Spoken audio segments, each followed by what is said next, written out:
ఎంత కష్టమైనా రాని, ఎంత తిప్పలన్నా పడనియ్యి, ఆరుగాలం చెమట తీసి పంట పండించిన రైతన్నకు గిట్టుబాటు ధర దొరికితే ఆ కష్టం అంతా మర్చిపోతాడు. దిల్కుష్ అయ్యి ధూమ్ ధామ్ డాన్సులాడతాడు. అదే అయ్యింది చిత్తూరు జిల్లాల మామిడి రైతుల కష్టాలు చూసిన ఏపీ సర్కారు మద్దతు ధర ప్రకటించిందట. ఇక చూడుర్రి రైతన్నల సంబరం ఎట్లుందో.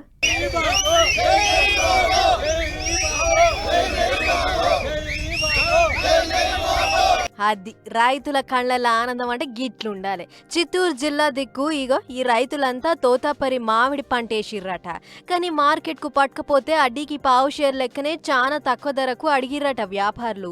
దీంతోని ఈ ధరలతోని మా పెట్టుబడి కూడా వెళ్ళదు. ఇక బండ్లు బాడుగులు, కూలీ ఖర్చు, రెక్కల కష్టం అంతా గంగల పోయినట్లే. జర సర్కారు వాళ్ళే కల్పించుకొని గిట్టుబాటు ధర కల్పియాలి అని రైతులంతా డిమాండ్ చేస్తే ముచ్చట ఎరికైన ఏపీ సర్కారు కిలో మీద 4 రూపాయల మద్దతు ధర ఇస్తామని చెప్పిందట. దీంతోని తోతాపురి రైతులంతా మురిసి ముప్పందు అయ్యిర్రు. సీఎం బాబు సారు ఇంకా చిన్న సీఎం పవన్ సార్ ఫోటోలు పట్టుకొని రోడ్డు మీదకి వచ్చి జై బాబు, జై జై బాబు, జై పవన్, జై జై పవన్ అని రోడ్డు మీద మురుసుకుంటే డాన్సులు వేసిర్రు. రైతులకి కొండంత ధైర్యం ఇవ్వడం కోసం కిలోకి 4 రూపాయలు చొప్పున మళ్ళీ మద్దతు ధర ప్రకటించి మా మామిడి రైతాంగాన్ని ఆదుకున్నటువంటి దేవుడు నారా చంద్రబాబు నాయుడు. ఈ ఆంధ్ర రాష్ట్రంలో మామిడి పంట మొదలైనప్పటి నుంచి మద్దతు ధర ప్రకటించిన ఒకే ఒక వ్యక్తి, ఒకే ఒక ముఖ్యమంత్రి.